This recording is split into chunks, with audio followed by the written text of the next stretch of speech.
comenzar la clase de hoy.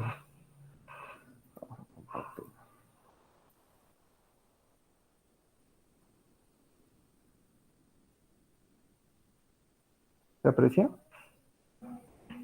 Sí, profesor, se está presentando. Correcto. Entonces, hoy día nosotros vamos a ver lo que son sistemas de medida, que son las unidades en las cuales nosotros trabajamos. Esas unidades responden a un sistema, correcto. Hay varios sistemas, nosotros respondemos a lo que es el sistema internacional. El sistema internacional de unidades, correcto. Luego vamos a ver lo que es errores e incertidumbre para pasar a lo que es cómo calculamos, es decir, cómo trabajamos el tema de la incertidumbre y finalmente hablaremos de la discrepancia, que es un tema que hemos visto mucho en el tema del laboratorio, que normalmente se da entre instrumentos de diferente clase o instrumentos analógicos, ¿no? Veamos el tema del sistema de medida. Como le decía, las unidades que nosotros trabajamos normalmente responden a un sistema. Hay diferentes tipos de sistemas, como el sistema CGS, MKS y el que nosotros estamos, que es el Sistema Internacional de Unidades, ¿no? Ahora, ¿qué es un sistema de medida? Es considerado un conjunto de unidades básicas.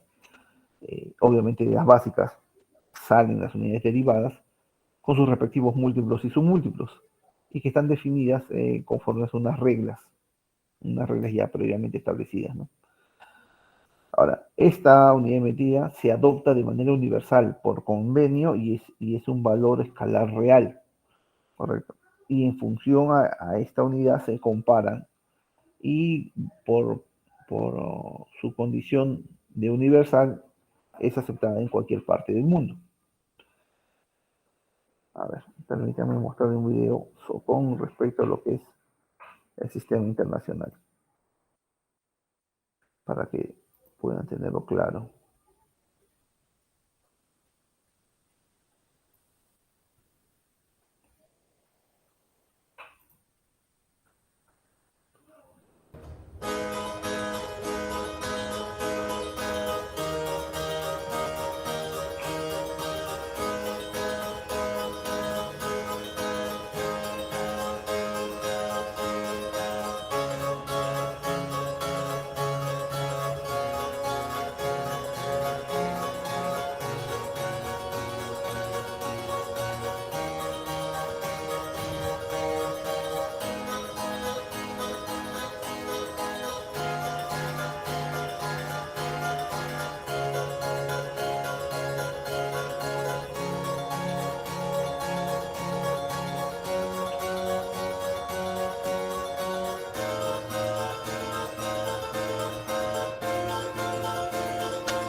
¿correcto? Entonces nosotros estamos en el inmiscuidos, inmersos, perdón, dentro del sistema internacional.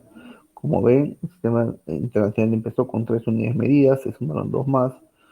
Luego, conforme pasa el tiempo, al final terminaron siendo 7, que en realidad con esos 7 unidades pueden medir todo lo que existe dentro del planeta, ¿no? Como pudimos ver en el video, nuestro actual sistema internacional de unidades nació el 20 de mayo de 1875 con la firma del Convenio de París.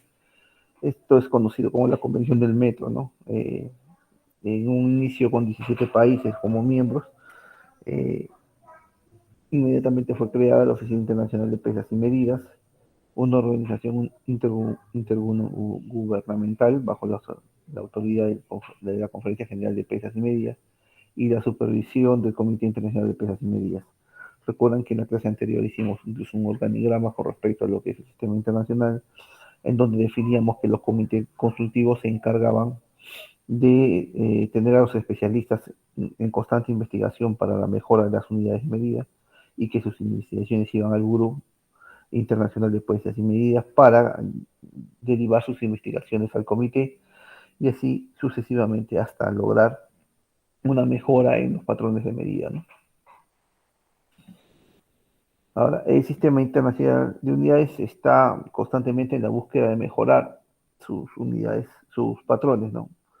En realidad es una investigación constante para ver con quién lo comparan. Según el video que nosotros hemos visto, se está buscando compararlo con algunas constantes de la naturaleza. En el 2018 se aprobó que 4 de las unidades del sistema internacional que faltaban ser comparadas con respecto a la naturaleza, pues se iban a hacer en función de las investigaciones que se habían hecho en los comités consultivos, ¿no? Ahora, lo que es el sistema internacional de unidades, aparte de la unidad misma, define ya lo que son múltiplos para hacer esa unidad más grande o submúltiplos para hacer la unidad más pequeña. Normalmente, lo que nosotros nos han enseñado siempre es que tenemos unidad y que los múltiplos eran el kilo, el mega, el giga y el tera, cada uno con su respectiva equivalencia con respecto a la unidad. Por ejemplo, el kilo es 10 al cubo de la unidad, el mega es 10 a la sexta de la unidad, el giga es 10 a la novena y el tera es 10 a la 12 de con respecto a la unidad. Ahora, los submúltiplos se encargaban de hacerlo más pequeño, hasta el tipo microscópico. Entonces, en este caso tenemos como submúltiplos al mili, al micro, al nano y al pico. Mili 10 a la menos 3, micro 10 a la menos 6, nano 10 a la menos 9, pico 10 a la menos 12. Lógicamente es una tabla que nosotros hemos manejado desde la secundaria, sin embargo hay muchos más múltiplos y submúltiplos en función cómo vayas avanzando en el tema de lo que es la metrología, ¿no? Ahora, habíamos indicado que había 7 unidades que podían medirlo todo. Estas 7 unidades son longitud, masa, tiempo, intensidad eléctrica, temperatura termodinámica, cantidad de sustancia e intensidad luminosa. Cada uno con su respectivo eh, unidad de medida, ¿no? La longitud, su unidad es el metro, la masa es el kilogramo, el tiempo es en segundos, la intensidad eléctrica en amperios, la temperatura termodinámica es en Kelvin, cantidad de sustancia en mol, intensidad luminosa en candela. Estas unidades son del sistema internacional. Por ahí. Esas son las 7 unidades y los años en que fueron anexadas dentro del sistema internacional, ¿no? Ahí están las 7. La combinación de ellas hace que, por ejemplo, ya puedas tener magnitudes derivadas, ¿no? Ya, porque las 7 son las básicas, las fundamentales. A partir de ellas salen las combinaciones de ellas, salen las magnitudes derivadas, como por el área, que es longitud por longitud, y nosotros sacamos con unidad del metro cuadrado, ¿correcto? Con unidades de longitud, ¿no? Entonces metro por metro, metro cuadrado. Lo mismo pasa con el volumen, el metro cúbico, la densidad, la velocidad, la aceleración, cantidad de movimiento y todas las que puedas apreciar en esa tabla, que son algunas, no son todas. En realidad puedes sacar un montón, hay un montón de magnitudes derivadas. Lógicamente nosotros no vamos a enfocarnos en todos más que en lo que concierne a lo que es parámetros eléctricos, ¿no? Que es lo que nosotros vamos a medir en este caso, ¿no?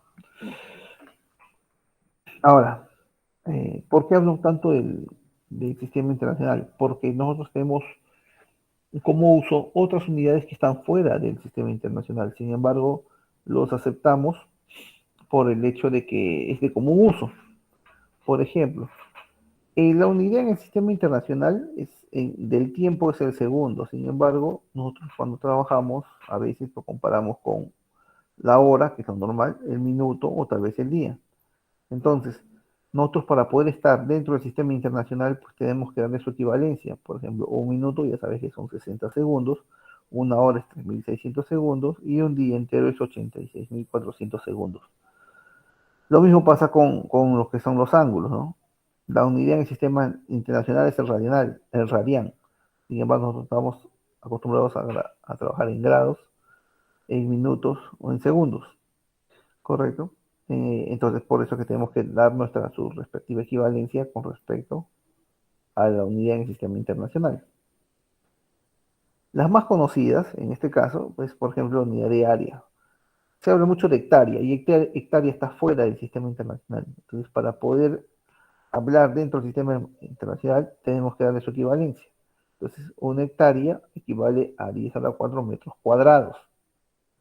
Lo mismo con el volumen, la clásica, el litro. El litro está fuera del sistema internacional. Y la unidad de volumen es el metro cúbico. Entonces, tenemos que darle la equivalencia. Entonces, un litro vale 10 a la menos 3 metros cúbicos. En unidad de masa también tenemos la tonelada. Y la tonelada también está fuera del sistema internacional. La tonelada equivale a 10 al cubo kilogramos. Correcto. Entonces, estas son algunas de las magnitudes que normalmente usamos, pero estamos fuera del sistema internacional. Y como puedes ver, ya el rango de múltiplos y submúltiplos es mayor. Nosotros normalmente llegamos hasta acá. Sin embargo, por ejemplo, después de liga viene el tera, el peta y el hexa, con su respectiva equivalencia, que lo vemos aquí. Lo mismo acá en lo que es submúltiplos. Llegamos hasta nano, pero también está el pico, femto y ato, ¿no? Con su respectiva equivalencia. Esto ya cuando se hace un trabajo de laboratorio muy exhaustivo, incluso puedes encontrar más múltiplos y submúltiplos, ¿no? Correcto. Entonces, ya tenemos claro que nosotros vamos a trabajar dentro del sistema internacional. Entonces, eh, lo, lo, lo otro es definir lo que son errores e incertidumbre. A ver, primero, errores de medida. Hablemos de lo que son errores de medida. Los errores de medida pueden ser de dos tipos, sistemáticos y aleatorios. ¿Cuándo es sistemático? Cuando es propio del instrumento de medición. ¿Correcto? Es un error que tú no lo puedes corregir ya que tú no calibras instrumentos y entonces en algunos casos tenemos que trabajar sabiendo que estos errores sistemáticos existen. Los errores aleatorios son errores propios de la persona que hace la medición, más que nada del operario, ¿no? Ahora, los errores sistemáticos pueden ser estimables y no estimables. Si son estimables, puedes hacer un factor de corrección para lograr el resultado final que tenemos aquí. ¿Listo? Pero ¿qué pasa los aleatorios con los no estimables o los que son depurados por factor de corrección se convierten en lo que es la incertidumbre? La incertidumbre es un error cuantificado. A ver, la forma correcta de expresar una medición es su valor, el valor que te sale el resultado de medida, más menos la incertidumbre, que es un valor numérico. Veamos esto. El error, porque acá se confunde mucho error con incertidumbre. El error es la idea que tú tienes de que algo no está saliendo bajo los parámetros que tú esperas. La incertidumbre es cuando puedes cuantificar esa idea, ¿correcto? Entonces, nosotros cuando el error lo volvemos un número, ya es una incertidumbre. ¿Esa parte se entiende? Sí, profesor, sí se entiende. Correcto. Ahora, cuando nosotros hablamos de errores, normalmente tratamos de esconderlos porque pensamos que significa una creencia equivocada, que es ignorancia, que es tontería, estupidez, confusión, etc. Sin embargo, desde el punto de vista de la metodología, el error te permite mejorar un proceso, por lo tanto, cuantificarlos es muy importante. En metrología, el error significa que puedes mejorar, por lo tanto, no es malo. En lo que es teóricamente los errores, eh, a nosotros nos permite hacer una retroalimentación para mejorar. Entonces, esos conceptos que normalmente nosotros trabajamos de error es malo, es erróneo, ¿no? ¿A qué me refiero, por ejemplo? Mira, lo más simple. Ustedes deben haber trabajado lo que es la tabla de errores que le llaman así los profesores. Y normalmente ustedes piensan que si el error te sale cero, entonces tu trabajo es perfecto. El problema es ese. Tú haces un trabajo, te puede salir cero, o puedes ajustarlo para que salga cero. Lo ajustas para que salga cero, lo presentas y esperas obtener una nota muy alta por el trabajo que has hecho. Sin embargo, cuando ves la nota, no refleja lo que tú esperabas. Y la razón es esta. Si el error, en totales de errores te sale cero, es obvio que manipulaste los datos.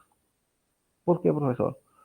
Porque esos datos los ha tomado con un instrumento de laboratorio. Y los de laboratorio no han sido calibrados hace 20 años. Y eso más de repente.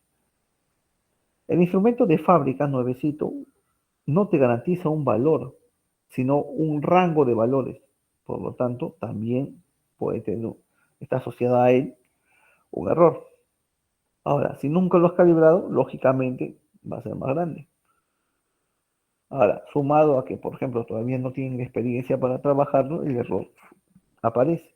Sin embargo, si ustedes ponen que sale cero, es obvio que lo manipularon. Entonces, cualquiera de ustedes me dice, profe, pero a mí sí me salió cero. El problema es que ustedes están tratando de esconder el error. Y cuando lo vemos desde el punto de metodología, el error debe evidenciarse, porque sabes que existe. Es imposible que te salga cero. Profe, a mí me salió cero. Te salió cero porque utilizaste dos decimales. Debes utilizar más decimales hasta encontrar el error, no esconderlo, encontrarlo. Desde el punto de vista de metodología, nosotros buscamos encontrar el error porque sabemos que el error existe. No puede ser cero. Repito, el instrumento nuevecito de fábrica no te puede garantizar un error de cero. El instrumento te dice, yo tengo una clase de precisión. La clase de precisión significa el error que comete el instrumento al trabajar. Significa que no te garantiza el valor exacto, sino que cae dentro de un margen. Hay clases de precisión de 0.1, de 0.5, de 0.0001, pero ninguno te da cero. Y a partir de eso, no te puede dar cero. Te repito, o manipulaste el instrumento o trabajaste con una cantidad de decimales que no podía evidenciarlo. Entonces, por lo tanto, cuando tú dabas tu respuesta en un proceso de laboratorio, solo dabas este valor, solo este de aquí.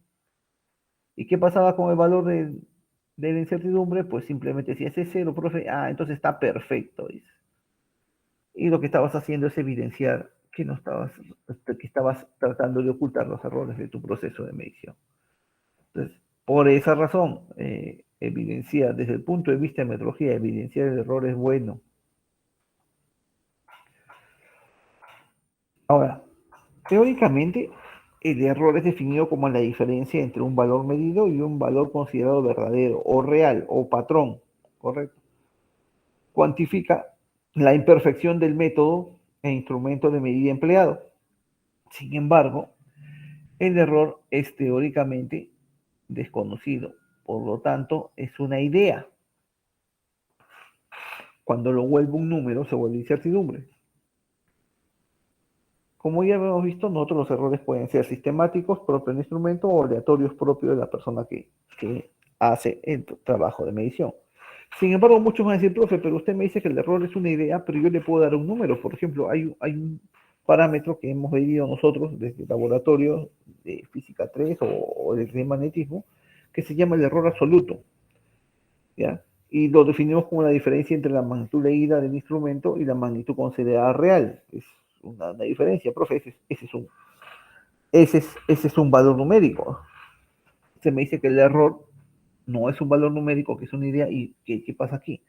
Lo que pasa es que mucho se ha confundido el término error con incertidumbre. Lo que nosotros expresamos después de un proceso de medición, ese valor es la incertidumbre. El error es meramente teórico. Vas a ver conforme vamos a ir avanzando cómo cómo lo vas a ir entendiendo, ¿correcto? Pero esto es lo que nosotros hemos venido trabajando. El error absoluto diferencia entre un valor leído con respecto a un valor considerado real. Es más, también trabajas el error relativo. Es la relación que hay entre el error absoluto y el valor considerado real. ¿Para qué? Para después expresarlo de manera porcentual y es lo que nosotros llamamos el error relativo porcentual. ¿Correcto? Este es el error relativo porcentual. Es más, en algunos textos vas a encontrar ejemplos como este. Pero estos ejemplos son teóricos, meramente teóricos. Por ejemplo, dice, tenemos un instrumento de clase 0.5 cuyo rango máximo es de 500 voltios. Deben medir una tensión de 350. Ojo que dice, deben medir, o sea, no es que lo ha medido, sino debe medir, teórico puro. ¿Ah? Determinar el error absoluto y el error relativo. Ahora, este valor de B, esta fórmula de la clase de precisión, este B es una característica que viene en el instrumento, es la clase. Este de aquí es el error absoluto, que es el que voy a hallar, y este es el valor máximo de la escala, que es el rango máximo que tiene, que en este caso son los 500 voltios.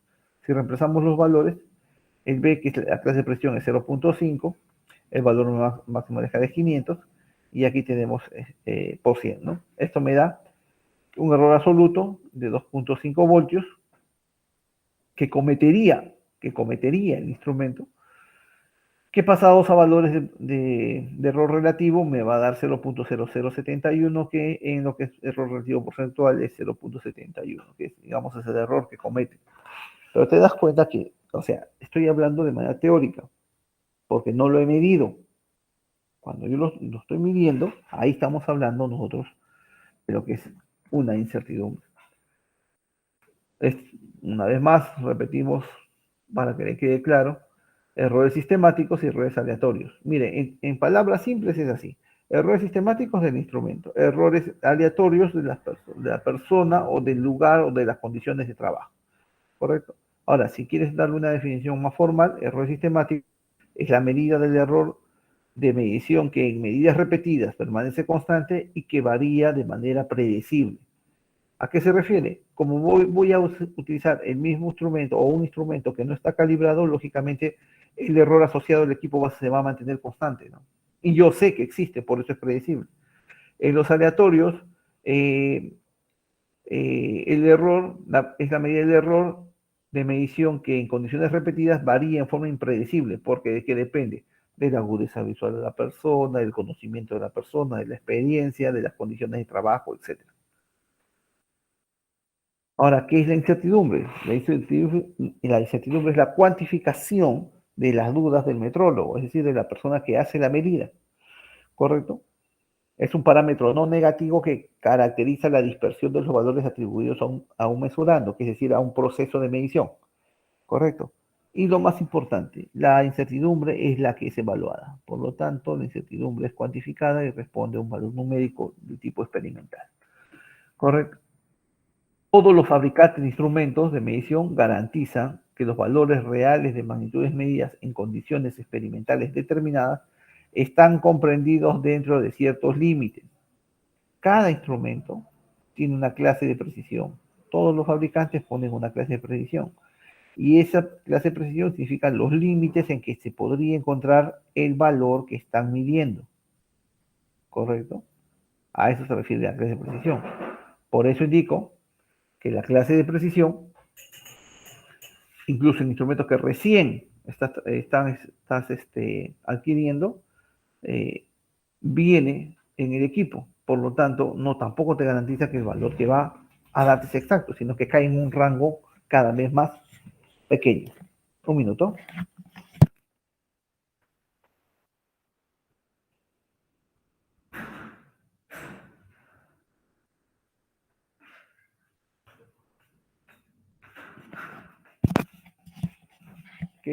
¿Qué quiere decir, profe? Significa, por ejemplo, que cuando la clase de precisión es pequeña, o sea, el valor numérico es pequeño, ¿es mejor calidad de medida? Sí.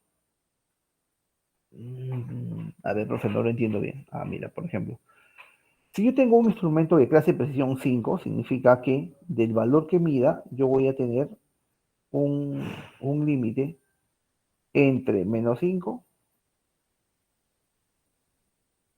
y 5, ¿correcto? Entonces, el valor que mide puede caer en este rango, en todo ese rango. Ah, profe, está bien, estoy contento. Pero ¿qué pasa si yo vengo con un instrumento de clase de precisión 1? Significa que el rango de medida en donde va a caer va a ser más pequeño. Por lo tanto, la posibilidad es mejor, mejor dicho, es mayor, la posibilidad es mayor de estar en el rango correcto. Esto estaría entre menos 1 y 1. Pero ¿qué pasa si tengo un instrumento de clase de precisión 0.1? Ah, ya, es muchísimo más pequeño, ¿correcto? Entonces, cuando la clase de precisión es más pequeña, la posibilidad que mi instrumento caiga dentro del valor requerido es mayor. Esa es la importancia de la clase de precisión. ¿Se entendió esa parte? Sí, profe. Correcto. Entonces, aquí va este paradigma que tenemos que romper. Nosotros a esto que está acá siempre le hemos llamado error, ¿correcto? Cuando debemos llamarlo siempre incertidumbre. ¿Por qué? Porque este es un valor numérico ya cuantificado. Y la incertidumbre sale de un proceso de evaluación, ¿ya? Entonces, de hoy en adelante nosotros vamos a hablar de lo que es incertidumbre. Y por lo tanto, como es una cuantificación, tenemos que saber cómo lo vamos a hacer. ¿Cómo lo vamos a cuantificar? Entonces, si nosotros queremos hacer una medición, tengo dos maneras de hacerlo. Manera directa y manera indirecta. ¿Correcto? A ver, ¿cuándo una medición se hace de manera directa? A ver, cualquiera de ustedes.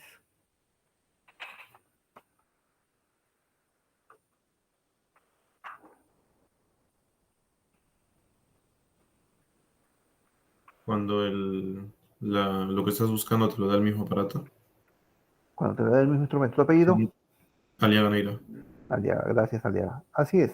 Es cuando lo trabajas directamente con un instrumento preparado para hacer esa medición. ¿Correcto? ¿Y cuándo hago una medición de manera indirecta? Teórica o con lapicero, por así decirlo, profe. Teórica. ¿Tu apellido? No, Castro. Castro. A Podría ver. ser también podría ser de como tú mandas una dos relieves relación y hacia A la ver, estoy a ver, vista. a ver, uno por uno, porque no los entiendo así. Rematch, cosa. A ver, Rimachi, dime. Podría ser una medición indirecta cuando relacionas dos medidas directas que hayas tomado. Por ejemplo, velocidad con tiempo, así. Claro, y lo relacionas a través de una fórmula. Claro, sería una Co- manera indirecta. ya, correcto. A ver, para quienes no lo tienen claro, vamos a hacer un ejemplo simple de esto. Mira, yo tengo aquí una resistencia, lo más fácil. ¿Ya? Y así yo quiero medir el valor de esta resistencia, su valor óhmico, y quiero hacerlo de manera directa, lo que hago es agarro un ohmímetro o mi multímetro, ¿correcto? Mi multímetro, y mido entre los extremos. Claro, lógicamente con la opción para medir resistencia, manera directa.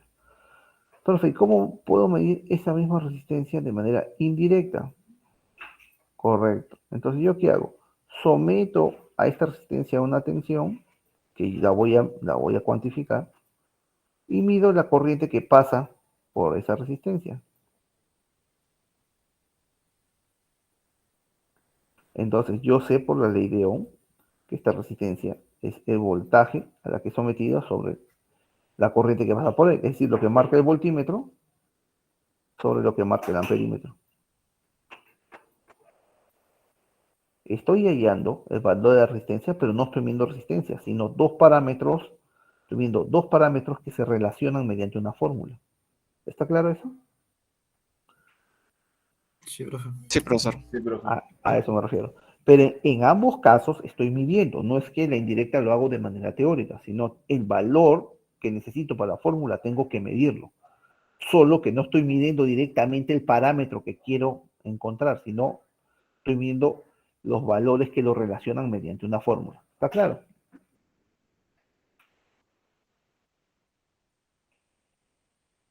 Sí, profe, está claro. Correcto. Entonces, ya hemos visto que podemos medir de manera directa o indirecta y ya lo entendimos. Ahora, cuando medimos de manera directa, de manera directa,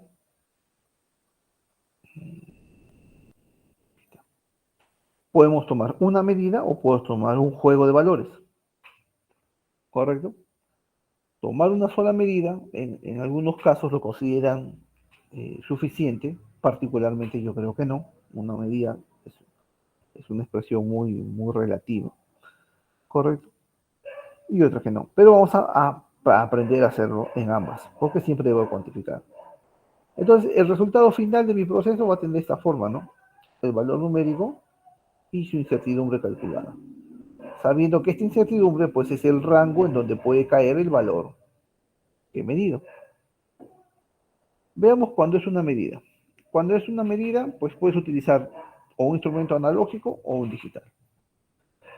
Si es un instrumento analógico y no conoces cuál es su clase de precisión, entonces la incertidumbre va a ser definida como la mínima escala de medida dividido entre 2. Y ese es el parámetro que vas a colocar en el más menos. Si es digital, entonces es la mínima escala de medida, nada más, sin dividirlo.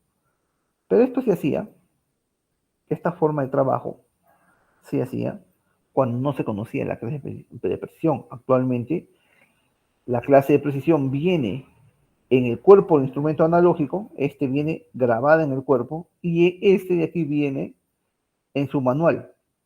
Por lo tanto, si tú ya tienes la clase de precisión, ya no tienes que hacer esto, ni tienes que hacer esto. Simplemente la clase de precisión se convierte en el valor de incertidumbre. ¿Está claro? Disculpe, profesor, ¿puede repetir esa parte? No le escucho muy bien. Correcto. O sea, cuando el instrumento, ya sea analógico, sea digital, ya tiene como dato la clase de precisión, ese valor se convierte en incertidumbre. Digamos, yo tengo un voltímetro, voy a utilizar un voltímetro y tengo una clase de precisión de 0.5. Así, normalmente viene eso en el cuerpo, en los analógicos. Entonces, si yo mido y me sale 113 voltios, entonces vas a tener más menos 0.5, así de simple. ¿Por qué? Porque directamente ya está la clase de precisión. Si te indica la clase de precisión, queda de esta manera. Pero esto solamente funciona cuando mides un valor, cuando solamente tomas una medida, ¿correcto? ¿Qué pasa si tienes un juego de valores? Es decir, ya has tomado varios valores. Allá. Primero, nosotros sabemos que la forma es x es igual a x con su raya en la parte superior más menos la incertidumbre. Este de aquí lleva una rayita encima porque en realidad es un promedio. Como has tomado varios valores, para hallar el valor considerado real, vas a tener que sacar un promedio. Y ese promedio sale de una fórmula que ustedes ya conocen, ¿no? El promedio aritmético, acá expresado como lo harías en estadística. El tema es cuantificar esta incertidumbre. ¿Verdad? Para cuantificar esta incertidumbre vas a tener que considerar dos cosas. Primero, el error del instrumento, mejor dicho, la incertidumbre del instrumento, que esto lo define la clase de precisión, al igual que en el caso anterior, y esta incertidumbre conocido como el valor estándar de la media, que es una fórmula estadística aplicada a juegos de valores.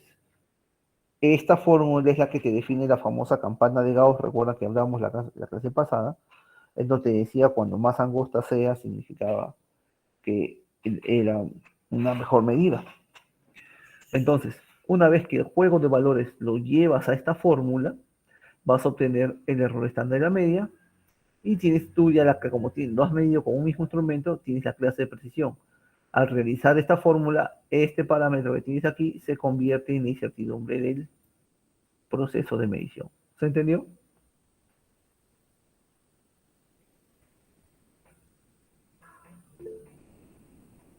¿Sí?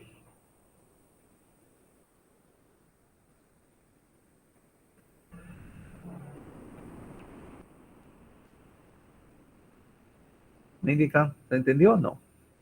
Profesor, disculpe, entonces si nosotros hacemos la medición directa con un instrumento, solo ese instrumento en específico, no es necesario calcular nada para la incertidumbre, dado que nos lo va a dar el propio instrumento ya, con su Cuando, precisión.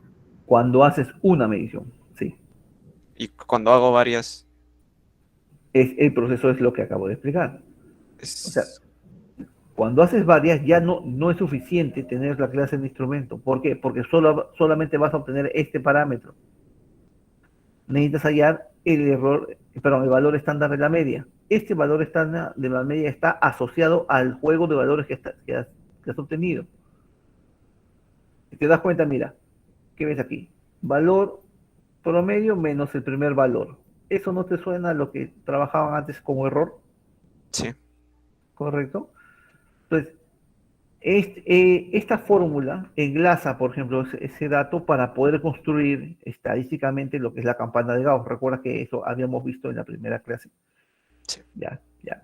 Cuando más angosto sea, es mejor calidad de medida. Entonces, este valor, el resultado de este valor, que es del juego de valores, te va a entregar este otro parámetro. Sabiendo que este te entrega el instrumento, ya vas a encontrar la incertidumbre total del proceso completo, considerando los valores y considerando el instrumento. Y ese es el que se va a convertir en incertidumbre del proceso que has trabajado. ¿Se entendió? sí, profesor, ahora sí lo entendí. Gracias. ¿Correcto? Cuando es una medida, es facilísimo. De frente, el valor de la clase. Pero cuando ya tienes un juego de valores, relaciona lo que es la metodología con lo que es la estadística, ¿no? Entonces ahí es donde tenemos que aplicar algunos parámetros estadísticos.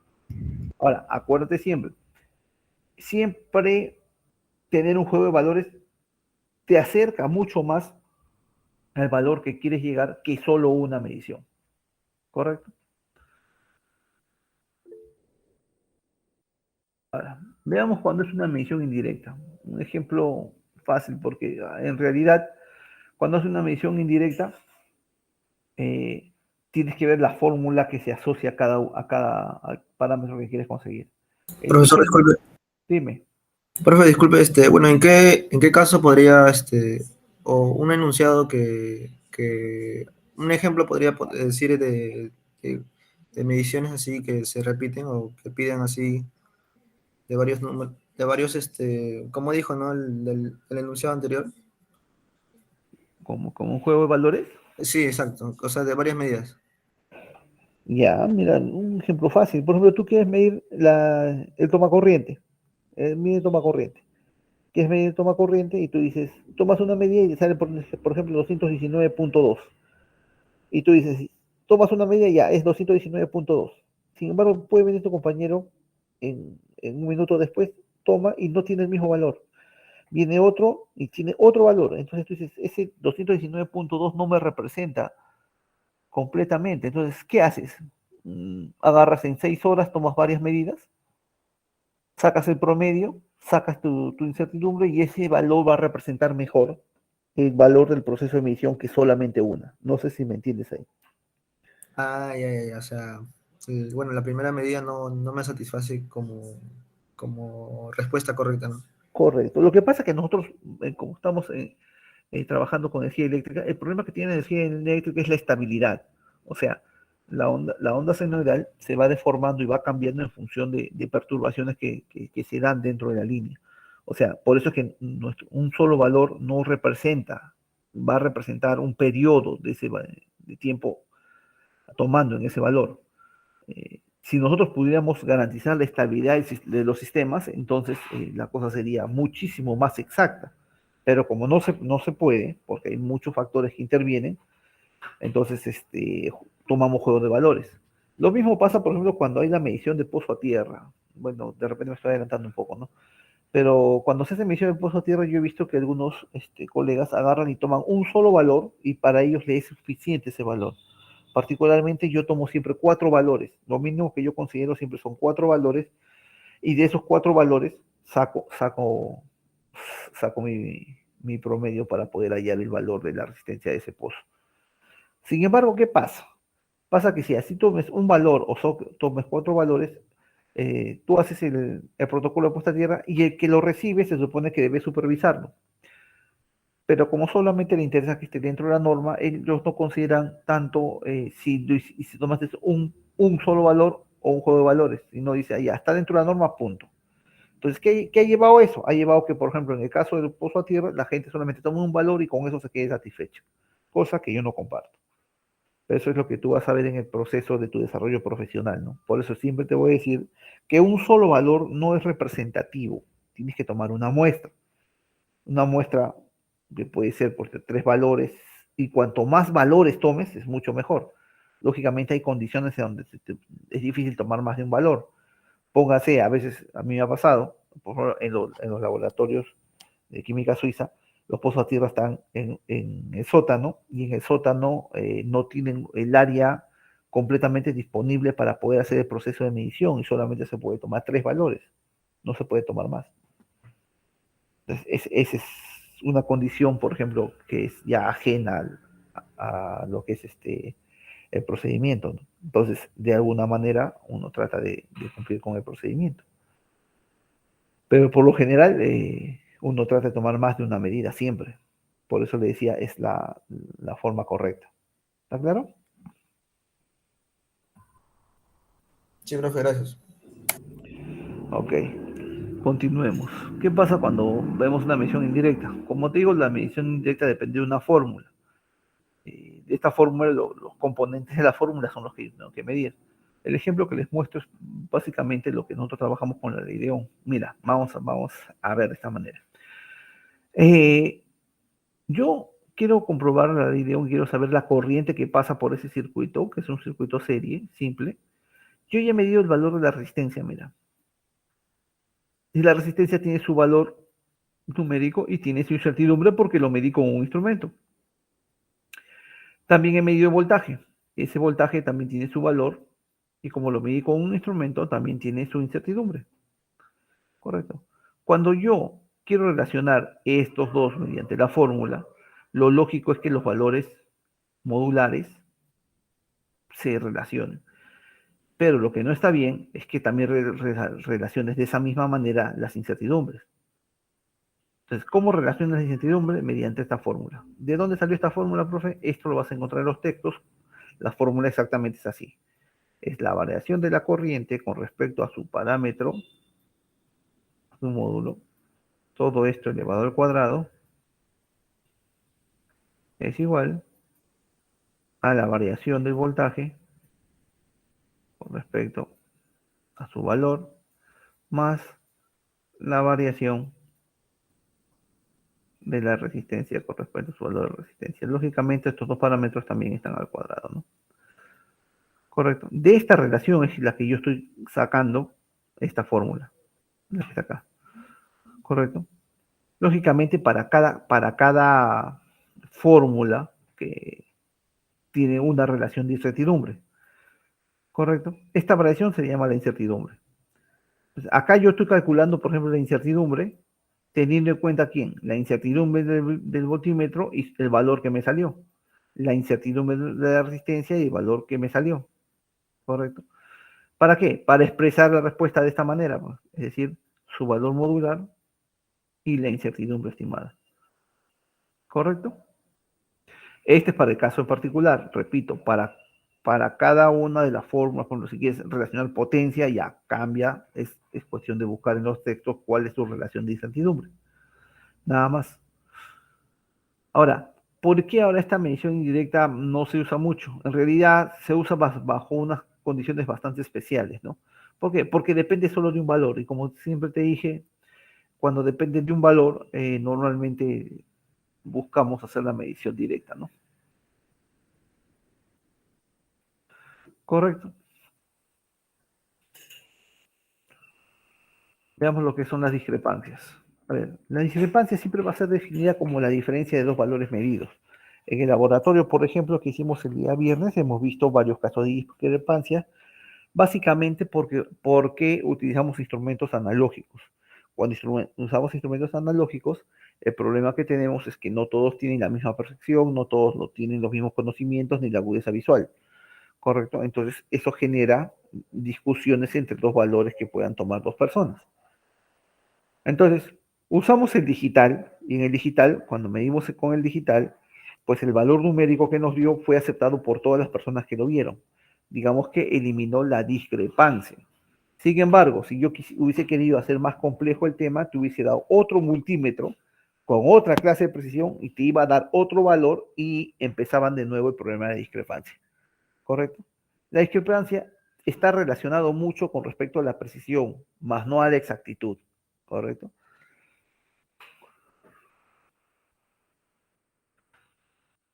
Por eso no se indica que la palabra discrepancia no es sinónimo de error ni de incertidumbre. No, es más sinónimo de precisión. Por ejemplo, si dos personas obtienen resultados diferentes para la misma cantidad, se puede decir que existe discrepancia entre ambos resultados, pero no un error. Repito, la discrepancia comparan dos valores. Ninguno es comparado con el valor al que quiero llegar. Simplemente es la comparación de dos valores. Sin embargo, cuando la discrepancia es pequeña, la precisión es mayor. ¿Por qué? Porque la precisión nos indicaba cuán cercanos estaban los valores entre sí. Y como la discrepancia nos habla de la diferencia entre esos valores, cuando esa diferencia sea más cercana, van a estar más cercanos entre sí. Por lo tanto, la discrepancia está relacionada con la precisión, más no con la exactitud. Ahora, ¿por qué se produce la discrepancia? Por normalmente errores en la medición o errores hechos por el operario. Por ejemplo, el error de paralaje, ¿no? El error de paralaje es cuando nuestra línea visual no está colocada de manera perpendicular a la aguja indicadora. En los instrumentos analógicos que vimos en el laboratorio, la aguja indicadora en su parte posterior tenía un espejo. Entonces, para tú garantizar que la aguja esté perpendicular a tu línea visual, la aguja y su imagen en el espejo debían estar colineales. En ese momento, tu línea visual está a 90 grados y ahí es la manera correcta de hacer la medición. Eso elimina el error de paralaje, ¿correcto?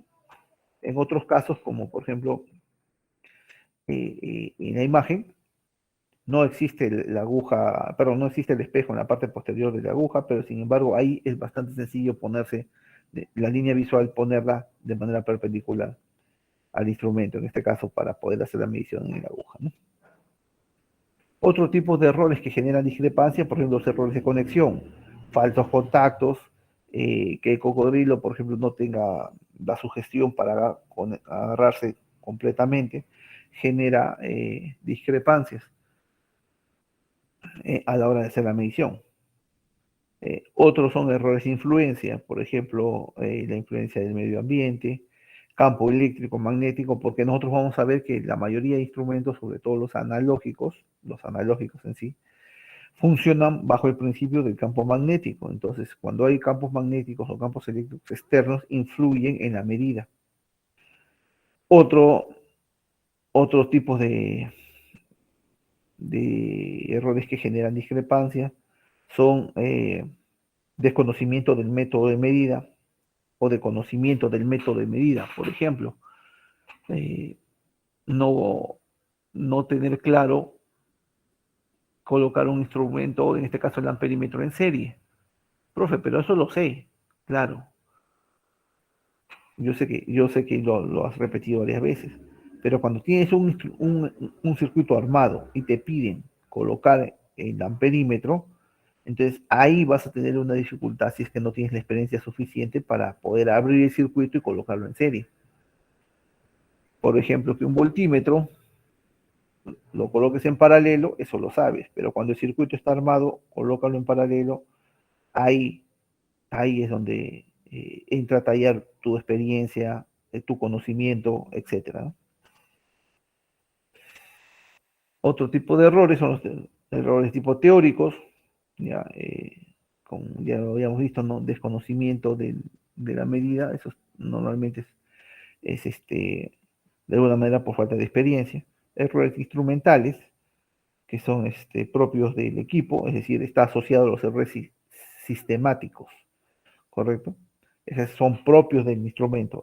Nosotros no podemos corregir ese tipo de error de manera personal, pero sí podemos disminuirlo si es que tú lo llevas a un laboratorio de calibración y ahí digamos, lo manipulan para que trabaje en las condiciones para las cuales ha sido fabricado, ¿no?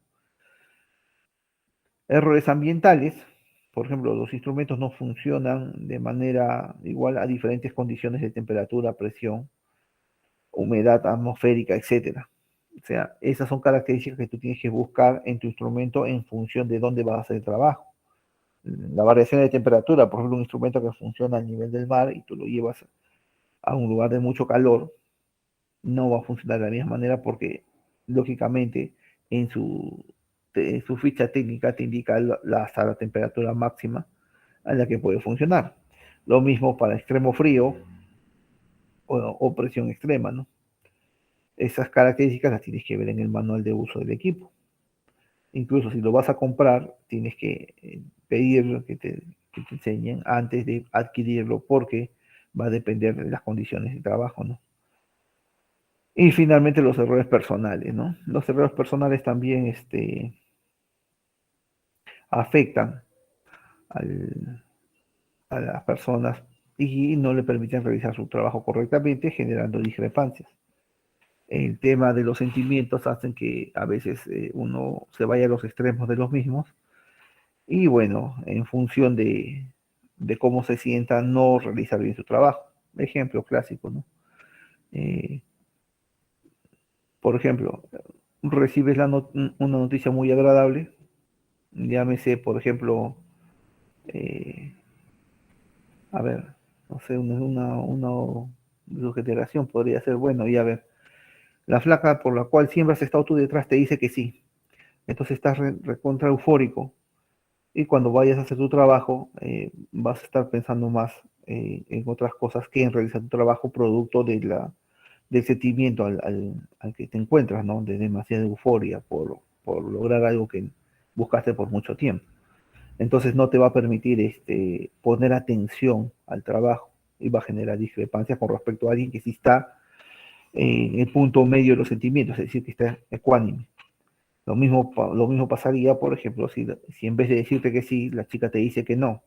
Entonces estás recontra triste, no tienes ganas de hacer nada y sin embargo vas a hacer tu trabajo y tampoco vas a prestar la debida atención. Entonces, nosotros somos seres humanos y somos susceptibles a lo que es el cambio de sentimientos. El tema es mantenerse ecuánime para poder realizar un trabajo. Ahora, no solamente pasa por el tema de sentimientos, también por limitaciones del tipo físicas. Por ejemplo, si uno está enfermo, es ilógico que quiera hacer un trabajo. Lógicamente, la enfermedad va a afectar a tu criterio, a tus ganas, a la forma de trabajar. Entonces, eso también. A diferencia de la parte sentimental que se puede manejar, el tema de salud no se puede manejar. Entonces, lo lógico es que si tú tienes alguna dificultad del tipo de salud o una limitación, lo lógico es que no realices el trabajo. Correcto. Entonces, esas son condiciones que generan discrepancias, lógicamente con respecto de una persona que está totalmente ecuánime y está trabajando en condiciones óptimas, ¿no? Listo, ¿se me entendió? Sí, profesor. Sí, profesor. Claro. Correcto. Correcto. ¿Alguna pregunta?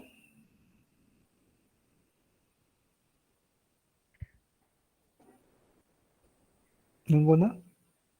Ninguna persona. Profe, disculpe, y en el caso en el que el problema sea el equipo de medición, ¿cómo podemos detectar esa falla, no? Teniendo en cuenta que es el único equipo que poseemos.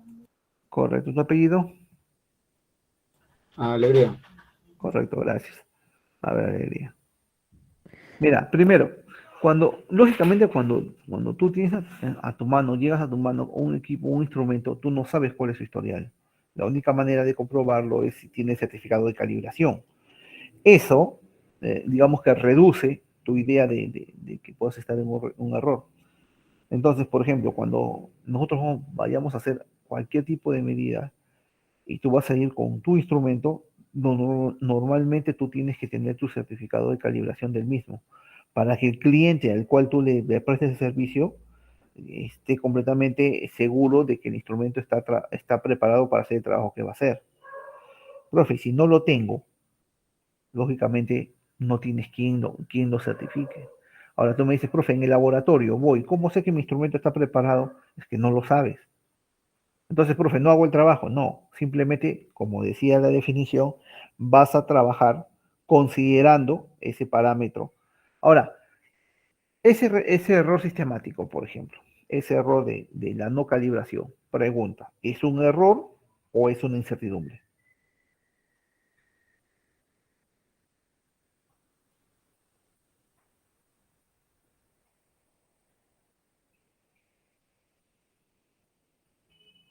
Bueno, ese ya sería un error, ¿no? Incertidumbre. A ver, para Error. tenerlo claro. Recuerda, por definición, error es un tema teórico y es algo que no se puede analizar, mientras que la incertidumbre es un valor numérico. Entonces, partamos. Yo tengo mi equipo y yo sé que no está calibrado, no tiene certificado de calibración. Sin embargo, ¿qué valor numérico le puedo poner? No puedo. O sea, sé que el error está, pero como no lo puedo cuantificar, no puedo hablar de incertidumbre. ¿Se entiende? Sí, sí, profe. Sí, sí, sí. O sea, por eso se llama errores sistemáticos. O sea, eso no, ¿cómo lo cuantifico? Si te das cuenta en esta última parte, yo he hablado de errores. Por ejemplo, el error personal, ¿cómo lo cuantificas? Como un error propio, profesor. No O se sea, podría, profesor. exacto, entonces por eso no puede ser incertidumbre, por eso ese es un error. ¿Se entiende? Sí, profesor, sí, se entiende. Error es lo que no se puede cuantificar. Ajá. Pero sabes que afecta tu medida. Claro. Correcto. Exactamente. Profe, o sea, si no se puede hallar el error, entonces tampoco habría incertidumbre, tampoco, ¿no? No, el error lo vas a poner en tus conclusiones. La incertidumbre de todas maneras va a haber porque vas a hacer un proceso, es decir, vas a hacer un juego de valores. O sea, incertidumbre vas a tener. Sin embargo, en esa incertidumbre no va a estar considerado el error sistemático porque no lo puedes cuantificar. Profesor, disculpe, ¿y usted por si acaso conoce algún centro de certificaciones, pero que sean o sea, 100% garantía? Porque lo que pasa es que yo mandé a certificar un telurómetro Ujú. acá al frente, en la uni, y parece que el equipo de calibración o el equipo con el que ellos manejan su certificación, pues creo que estaba un poco mal, porque me difería bastante de la medida original, ¿no? Porque tengo dos telurómetros, y bueno, bueno, uno es nuevo, ¿no? Y Claro. es Sangwa y el otro es Prasek. Y el Prasek era el que estaba mal, pese a que ya lo había certificado, ¿no? O sea, lo había mandado a calibrar. Entonces, ¿usted conoce otros puntos, ¿no? Que no sea frente a la uni? Claro, mira, el lugar es el INACAL. En el INACAL tiene ¿cómo se llama? Su área de certificaciones para lo que es sus instrumentos. O sea, el INACAL es donde todo el mundo tiene que ir. Ahora, laboratorios particulares existen, pero tienes que tener en cuenta que tiene que tener su certificado de aprobación del INACAL. O sea, todo laboratorio que trabaja en el Perú y que da ese servicio de calibración tiene que haber pasado por la certificación del INACAL, porque ellos son los que dan todo el procedimiento que deben seguir para convertirse en un ente certificador. Por ejemplo, yo sé que la Universidad de Ingeniería tiene eh, eh, el permiso para certificar lo que es cables y conductores, ¿sí? Pero por ejemplo, tú me dices, al frente de la universidad, ahí desconozco. Lo que sí te digo es, si quieres eh, no tener ninguna duda con respecto a la calibración de instrumento, llévalo al mismo INACAL. Ok, Promelsa, por, profesor, muchas gracias. Promelsa, por ejemplo, también tiene certificaciones del INACAL con respecto a sus laboratorios también. Ese podría ser otro lugar donde podrías llevarlo. ¿Ya? Pero cuando me dices, yo pensé que me hablas de la uni, pero tú me dices frente a la uni, ahí sí no podría dar fe de ello. Pero si quieres quitarte toda duda, el ente, el formal, el legal y el directo es el INACAL. Ahí tienes que llevarlo.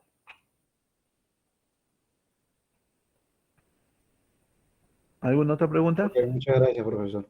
Correcto. Sí, profe, disculpe, cuando usted dijo que la clase en algunos de instrumentos se tomaba con la incertidumbre, y en el caso del error porcentual, si uno haya el error porcentual con la clase tomando de una medida y el otro haya la incertidumbre pero tomando un grupo de medidas, los dos errores porcentuales serían aceptables, por así decirlo.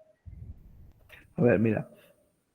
Cuando tú hablas, cuando nosotros hablamos, por ejemplo, del error porcentual, es un valor teórico. O sea, ese error porcentual funciona en condiciones de un problema, por ejemplo.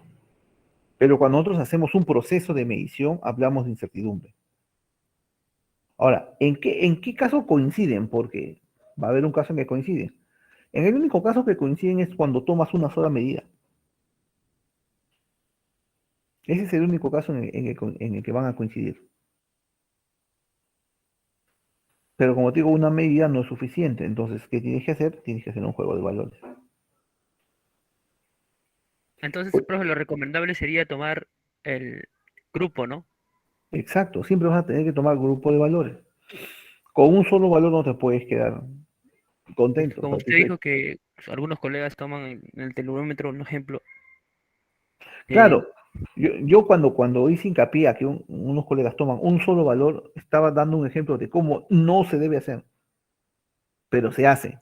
Lamentablemente se hace. Y eso pasa porque los que supervisan ese trabajo, pues no cumplen a cabalidad la labor que le ha sido encomendada.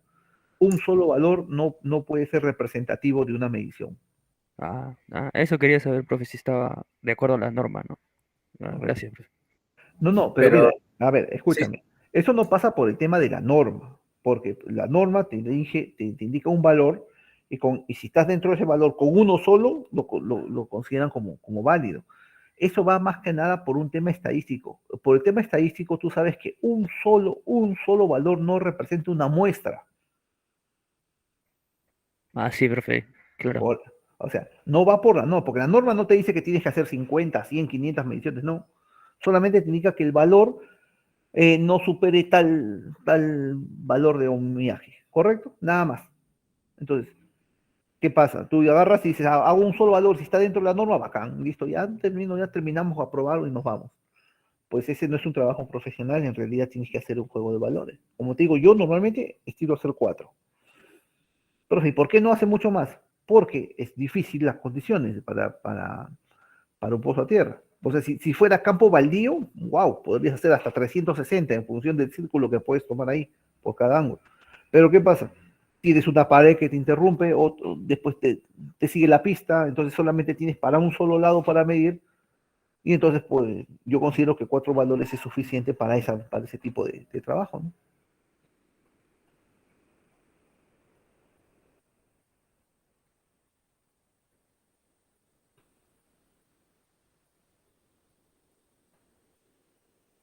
¿Tu apellido era? Silva, profe. Correcto, Silva. Listo. ¿Alguien más? Profe, Dime, escucho. yo también, profe, yo llegué tarde el día de hoy. Ujú. Sí, ahorita voy a tomar la lista de salida, no te preocupes. Ya, profe, gracias. Profesor, una Di- consulta. Dime.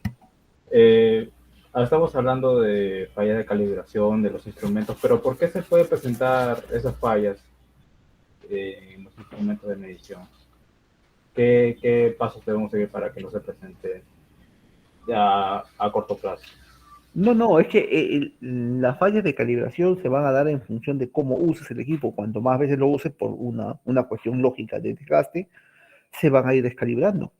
Eso es natural, o sea, no existe el equipo que no se descalibre. Incluso, por ejemplo, los certificados de calibración te dan una validez de 6 meses y tú puedes tener en esos 6 meses trabajándolo todos los días, como trabajarlo una vez cada mes o trabajarlo 2 veces en rango de 6 meses. pero por el mismo tiempo se va descalibrando. Es una cuestión natural de todo equipo.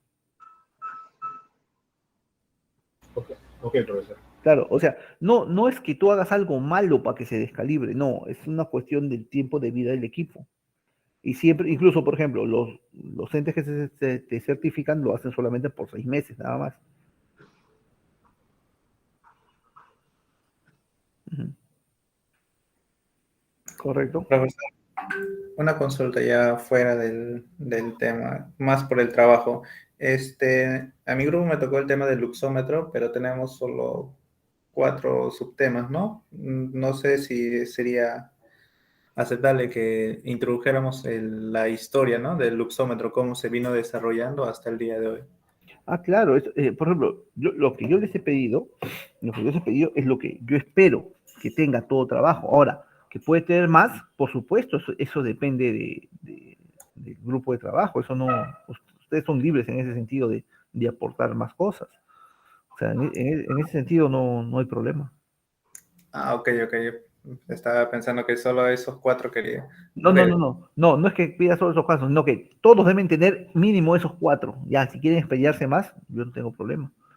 ok, pues muchas gracias. Listo. A ver, señores.